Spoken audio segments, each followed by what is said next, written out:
Hello friends, welcome back in KS computer. आज हम background blend mode और shorthand property के बारे में पढ़ेंगे। ब्लेंड का मतलब होता है मिलना। ब्लेंड मोड प्रॉपर्टी ये तय करता है कि बैकग्राउंड इमेज और बैकग्राउंड कलर या दो बैकग्राउंड इमेज आपस में कैसे ब्लेंड होंगी। इसकी कई सारी प्रॉपर्टी होती हैं, जैसे normal, multiply, screen, overlay, darken, etcetera. आइए अब हम इसको प्रैक्टिकली करते हैं। इसके लिए मैंने यहाँ पर एक index.html फाइल बनाई हुई है। इसमें मैंने एक style.css फाइल को लिंक करवा रखा है। इसके बाद मैंने यहाँ पर एक div टैग लिया हुआ है और इसमें मैंने बॉक्स क्लास लगाई हुई है और div के अंदर मैंने एक हेडिंग और एक पैराग्राफ लिया हुआ है। अब मैं इसका आपको आउटपुट दिखा देता हूँ। इसका इस तरीके से आउटपुट आ रहा है। अब यहाँ पर हम एक बैकग्राउंड लगाते हैं और उस पर बैकग्राउंड ब्लेंड मोड प्रॉपर्टी को यूज करेंगे। तो इसके लिए हम यहाँ पर आएंगे style.css में और यहाँ पर मुझे बॉडी पर बैकग्राउंड लगाना है, तो मैं यहाँ पर लिखूंगा बॉडी और करली ब्रेसेस के अंदर हम यहाँ पर लिखेंगे बैकग्राउंड और इसके बाद हम कॉलन लगा के यहाँ पर कोई कलर दे देते हैं। यहाँ पर मैं रेड कलर सेट कर लेता हूँ और इसके बाद यहाँ पर हम एक इमेज लगाएंगे। मैंने जहाँ पर इंडेक्स और CSS वाली फाइल को रखा हुआ है उसी फोल्डर के अंदर, उसी प्रोजेक्ट फोल्डर के अंदर मैंने दो इमेज रखी हुई है, नेचर और रोज के नेम से।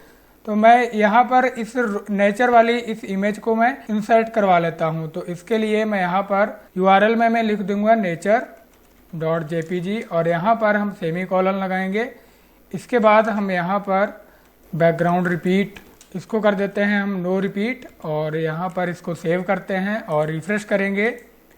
तो यहाँ पर देखिए इस तरीके से ये हमारा बैकग्राउंड आ गया है। हमारी जो बैकग्राउंड इमेज है ये कलर के ऊपर आएगी और बैकग्राउंड कलर हमारा सबसे पीछे आएगा। अब हम यहाँ पर बैकग्राउंड साइज लगाते हैं, बैकग्राउंड हाइफन साइज, और इसको हम कर देते हैं कवर। इसको मैंने सेव किया और यहाँ पर रिफ्रेश करेंगे तो ये जो हमारी बैकग्राउंड इमेज होगी ये पूरे बैकग्राउंड को कवर कर लेगी। जो हमारा बैकग्राउंड कलर है वो इस इमेज के पीछे है। तो अब हम यहाँ पर बैकग्राउंड ब्लेंड मोड प्रॉपर्टी को यूज करते हैं। तो यहाँ पर हम लिखते हैं background hyphen blend hyphen mode और यहाँ पर हम सबसे पहले देते हैं नॉर्मल। यहाँ पर नॉर्मल लगाने से इसमें कोई भी फर्क नहीं पड़ेगा। इसको मैंने रिफ्रेश किया तो ये देखिए पहले की तरह नॉर्मल है।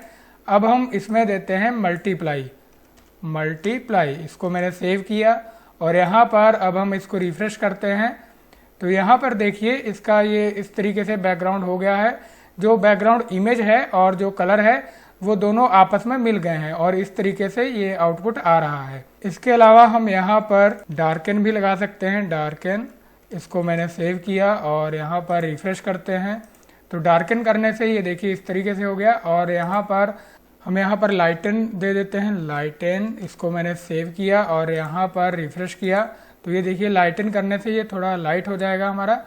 और इसके बाद हम यहाँ पर सैचुरेशन देते हैं, सैचुरेशन। इसको मैंने सेव किया और यहाँ पर रिफ्रेश करते हैं तो ये सैचुरेशन करने से इस तरीके से बैकग्राउंड हो जाएगा। हम दो इमेज को भी आपस में ब्लेंड करवा सकते हैं। तो इसके लिए हम यहाँ पर इमेज लगाते हैं। यहाँ पर मैं लिखता हूँ URL।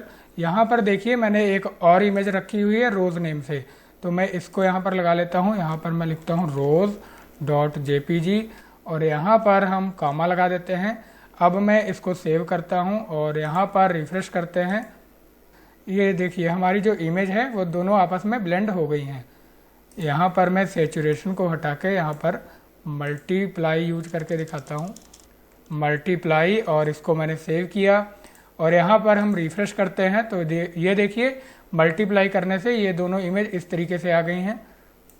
तो इस तरीके से हम बैकग्राउंड ब्लेंड मोड प्रॉपर्टी को यूज कर सकते हैं। इसकी और भी कई सारी वैल्यू हैं, आप इनको एक एक करके प्रैक्टिस करिए इनकी। इसके बाद है बैकग्राउंड शॉर्ट हैंड। CSS में ये पॉसिबल है कि हम कई सारी प्रॉपर्टीज को सिंगल लाइन में एक ही प्रॉपर्टी में लिख सकते हैं। इसको शॉर्ट हैंड प्रॉपर्टी कहा जाता है। जब भी हम शॉर्ट हैंड प्रॉपर्टी को यूज करते हैं तो हमें उसके ऑर्डर का ध्यान रखना पड़ता है। इसके लिए हम सबसे पहले यहाँ पर बैकग्राउंड कलर देते हैं, फिर बैकग्राउंड इमेज और इसके बाद बैकग्राउंड रिपीट, फिर बैकग्राउंड अटैचमेंट और फिर बैकग्राउंड पोजीशन। अगर हम इनमें से कोई भी प्रॉपर्टी को स्किप करना चाहें तो हम स्किप कर सकते हैं। जैसे कि अगर हम बैकग्राउंड रिपीट के बाद डायरेक्ट यहाँ पर बैकग्राउंड पोजीशन यूज कर लें और बैकग्राउंड अटैचमेंट को छोड़ दें तो बैकग्राउंड अटैचमेंट जो है वो उसकी बाय डिफ़ॉल्ट जो वैल्यू होती है उसी के अकॉर्डिंग वो रिजल्ट देगा। आइए अब हम इसको भी प्रैक्टिकली करते हैं। तो यहाँ पर मैं इसको हटा देता हूँ और अब हम इसको सेव करते हैं, रिफ्रेश करते हैं। तो यहाँ पर देखिए ये हमारा बैकग्राउंड हट गया है। अब हम यहाँ पर बैकग्राउंड लगाएंगे शॉर्ट हैंड को यूज करके। यहाँ पर मैं लिखता हूँ बैकग्राउंड और यहाँ पर अगर हम कलर देना चाहें तो कलर लिख सकते हैं, लेकिन मैं यहाँ पर इमेज देना चाहता हूँ तो मैं इमेज लिखता हूँ। यहाँ पर हम लिखेंगे URL और यहाँ पर हम अपनी इमेज का यहाँ पर पाथ दे देंगे। तो मेरी इमेज nature.jpg। इसके बाद हम यहाँ पर बैकग्राउंड रिपीट के लिए देते हैं नो रिपीट और इसके बाद बैकग्राउंड अटैचमेंट के लिए हम यहाँ पर अभी देते हैं स्क्रॉल और इसके बाद बैकग्राउंड पोजीशन दे देते हैं टॉप राइट और इसको मैंने सेव किया और यहाँ पर हम रिफ्रेश करते हैं तो ये देखिए हमारी जो बैकग्राउंड इमेज है इधर आ गई है। हम बैकग्राउंड साइज भी यूज कर सकते हैं। बैकग्राउंड साइज को यूज करने के लिए हम यहाँ पर फॉरवर्ड स्लैश लगाएंगे और अब हम बैकग्राउंड साइज की कोई भी वैल्यू यहाँ पर लिख सकते हैं। तो मैं यहाँ पर कवर लिख देता हूँ। इसको मैंने सेव किया, रिफ्रेश किया। बैकग्राउंड साइज कवर करने से ये बैकग्राउंड को पूरा कवर कर लेगा। मैंने इन सभी प्रॉपर्टी को अपने पिछले वीडियो में पढ़ाया हुआ है। अगर आपने वो वीडियो नहीं देखा है तो आप वीडियो देख सकते हैं। अब इसके बाद मैं यहाँ पर आता हूँ index.html में और यहाँ पर मैं लिखता हूँ lorem 1200 और यहाँ पर ये इस तरीके से डमी टेक्स्ट आ जाएंगे। इसको मैंने सेव किया और यहाँ पर रिफ्रेश करते हैं। यहाँ पर काफ़ी सारे टेक्स्ट आ गए हैं। तो अब हम इसको स्क्रॉल कर रहे हैं तो बैकग्राउंड इमेज साथ ही में स्क्रॉल हो रही है क्योंकि हमने बैकग्राउंड अटैचमेंट की यहाँ पर स्क्रॉल वैल्यू यूज की हुई है। तो स्क्रॉल से ही बैकग्राउंड इमेज स्क्रॉल होती है। अगर हम यहाँ पर दे देते हैं फिक्स्ड, इसको मैंने सेव किया और यहाँ पर हम रिफ्रेश करते हैं इसको, तो फिक्स करने से हमारी बैकग्राउंड इमेज यहीं पर फिक्स हो जाएगी। ये देखिए हमारी बैकग्राउंड इमेज स्क्रॉल नहीं हो रही है।